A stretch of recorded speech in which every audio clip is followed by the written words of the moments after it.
যে খবরে নজর, বাংলার কুরুক্ষেত্রে আগামীকাল শেষ যুদ্ধ। দ্বিতীয় দফার ভোটে 7 জেলার 142 আসনে ভোট গ্রহণ। মূলত তৃণমূল কংগ্রেসের সঙ্গে বিজেপির লড়াই। এসআইআর এর নাম বাদের পর কোন ফুলে মতুয়াদের সমর্থন? চোরা স্রোতে ভর করে কি জমি পাবে হাত কাস্তে? দ্বিতীয় দফার ভোট যুদ্ধে কতটা ফ্যাক্টর হবে আইএসএফ? আগামীকাল সকাল 7টা থেকে দক্ষিণবঙ্গের 7 জেলায় আমাদের নজর।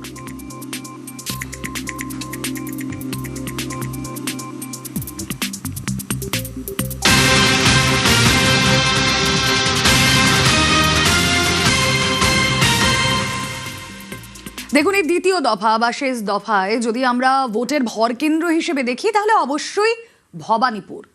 একদিকে তৃণমূল প্রার্থী মমতা বন্দ্যোপাধ্যায়, অন্যদিকে তাঁর প্রতিদ্বন্দ্বী বিজেপি প্রার্থী শুভেন্দু অধিকারী। তাই ভবানীপুরের ভোটে গোটা দেশের নজর।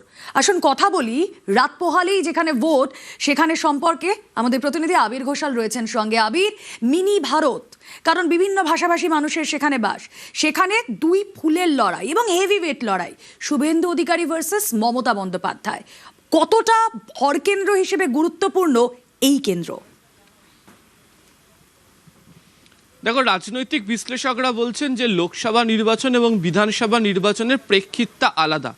যখন লোকসভা নির্বাচনকে কেন্দ্র করে দক্ষিণ কলকাতার মধ্যে থাকা ভবানীপুর বিধানসভা কেন্দ্রে রাজনৈতিক দল হিসাবে বিজেপি তাদের যে প্রচার করেছে, সেই প্রচারের ক্ষেত্রে অবশ্যই মিনি ইন্ডিয়ার যে একটা আমেজ, সেটা সেখানে তাদের মধ্যে কাজ করাতে তারা পেরেছেন। এবং সে কারণে তারা যে ইস্যুগুলোকে সঙ্গে নিয়ে গিয়েছিলেন, তাতে ভবানীপুর বিধানসভার মধ্যে থাকা বেশ কিছু ওয়ার্ড থেকে, যেখানে মূলত বাঙালি অবাঙালি সবাই একসাথে বসবাস করেন, সেখান থেকে তারা ফসল তুলতে পেরেছেন। বিধানসভা নির্বাচনের প্রেক্ষিতটা তা নয়। তারা বলছেন যে বিধানসভা নির্বাচন মানে বিশেষত কলকাতার মধ্যে থাকা যে বিধানসভা কেন্দ্রগুলো রয়েছে, সেখানে দাঁড়িয়ে সহজে বিধায়কের কাছে পৌঁছতে পারা যাবে এবং বহুদিন ধরে তাকে চেনেন, এই অংশটা ভীষণ রকমভাবে কাজ করেন। দ্বিতীয়ত, ভবানীপুরের মতো জায়গাতে ভরকেন্দ্র হলো এটা ঠিক যে বহু বছর ধরে ভবানীপুরের অলিগলি গোটা বিধানসভা জুড়ে, একদম 63 নম্বর থেকে শুরু করে আমরা যদি দেখি চেতলা খিদিরপুরের কাছাকাছির মতো জায়গা, ভবানীপুরের বেশ কিছু বর্ধিষ্ণু জায়গা, তার সবকটা জায়গাতেই প্রত্যেকেই মমতা বন্দ্যোপাধ্যায়কে চেনেন এবং মমতা বন্দ্যোপাধ্যায় তাদের সঙ্গে সারা বছর ধরে তাদের সংযোগ রয়েছে রাজনৈতিক সম্পর্কের বাইরে বেরিয়ে। যদিও ব্যক্তি শুভেন্দু অধিকারী সেখানে লড়তে আসা, বিজেপির প্রতীকে সেখানে লড়তে আসা, সেখানে তিনি মানুষের কাছে রাজনৈতিক নেতা হিসেবে যেভাবে পৌঁছচ্ছেন, সেখানে মমতা বন্দ্যোপাধ্যায়ের যে কারণে ঘরের মেয়ে ইমেজকে তারা ব্যবহার করে তৃণমূল কংগ্রেসের তরফ থেকে প্রচারে তারা বারবার ধরে তুলে ধরার চেষ্টা করছে।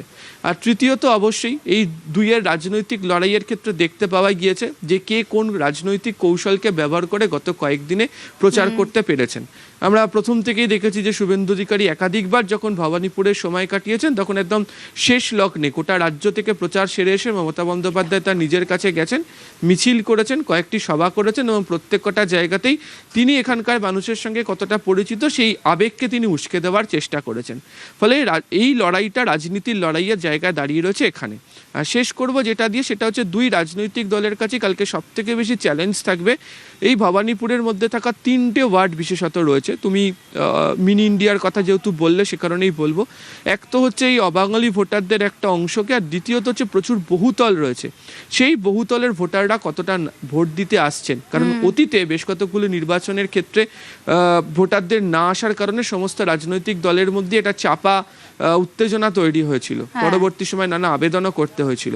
এবারে তো দেখতে পাওয়া গেছে, সকাল থেকে আজকে দেখেছি যেখানে ডিজি সিআরপিএফ নিজে ভবানীপুর বিধানসভা কেন্দ্র ভিজিট করে ভবানীপুর ঘিরে অনেকগুলো ইকুয়েশন কাজ করছে। অবশ্যই তার রিফ্লেকশন কতটা পড়ে, কিভাবে পড়ে, আমাদের নজর থাকবে। থ্যাংক ইউ আবির। আমি 365 দিন এখানে থাকি। আমার ধর্ম, কর্ম, বর্ণ, আন্দোলন সবকিছু ভবানীপুরকে ঘিরে। আমি ছোট্টবেলা থেকে এখানেই আছি, এখানেই থাকি, এখান থেকেই আমার সবকিছু। সরকার আমরাই গর্ব, আমাকে আটকাতে পারবে না। আমি মমতা ব্যানার্জির পাশের বাড়িতে গিয়েও ক্যাম্পেইন করব। আমাকে কোনো বাড়ি বাদ থাকবে না।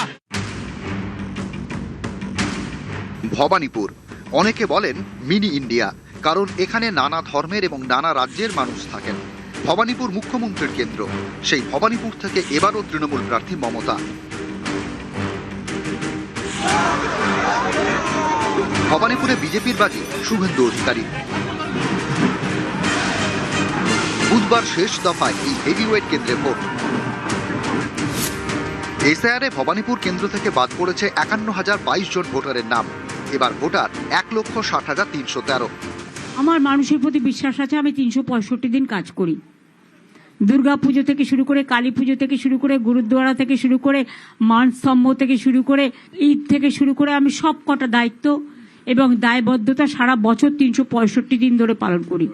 আমার কাছে এটা একদিনের লড়াই নয়, 365 দিন মানুষের সাথে থাকি। যারা দেশের প্রধানমন্ত্রীকে বহিরাগত বলে তারা শুভেন্দু অধিকারীকে বহিরাগত বলবে, এটা স্বাভাবিক। আমার বাড়ির লোক স্বাধীনতা সংগ্রামী ছিলেন, ব্রিটিশের জেলে ছিলেন, লেট বিপিন অধিকারী। আমার সার্টিফিকেট এই ছিন্নমূল তোলামূলকে দিতে হবে না। 2021 সালে শোভনদেব চট্টোপাধ্যায়কে ভবানীপুর থেকে প্রার্থী করে তৃণমূল। 28,719 ভোটে তিনি হারান বিজেপি রুদ্রনীল ঘোষকে। 21-এ মমতা বন্দ্যোপাধ্যায় লড়েন নন্দীগ্রাম থেকে। সেখানে বিজেপি টিকিটে জেতেন শুভেন্দু অধিকারী। উত্তর 24 পরগনার খড়দা বিধানসভা থেকে জেতেন কাজল সিনহা। কয়েকদিন পরেই তাঁর মৃত্যু হয়। উপনির্বাচনে খড়দা থেকে প্রার্থী করা হয় শোভনদেব চট্টোপাধ্যায়কে। আর ভবানীপুর উপনির্বাচনে লড়েন মমতা বন্দ্যোপাধ্যায়। বিজেপি প্রার্থী প্রিয়াঙ্কা টিবরিওয়ালকে রেকর্ড ভোটে হারান। 2021 সালে মমতা জেতেন 58,835 ভোটে। 2024 সালে লোকসভা ভোটে ভবানীপুর থেকে 8,297 ভোটে লিড পায় তৃণমূল।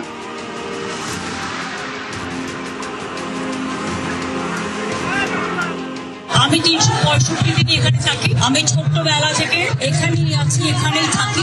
সরকার আমরাই করবো। পুলিশকে মিসইউজ করবেন না, বলে গেলাম আমি। আর আমি ক্যান্ডিডেট ফ্রি মুভ করব। যেখানে অবস্ট্রাকশন করবেন গাড়ি ঘুরিয়ে। নিউজ 18 বাংলা।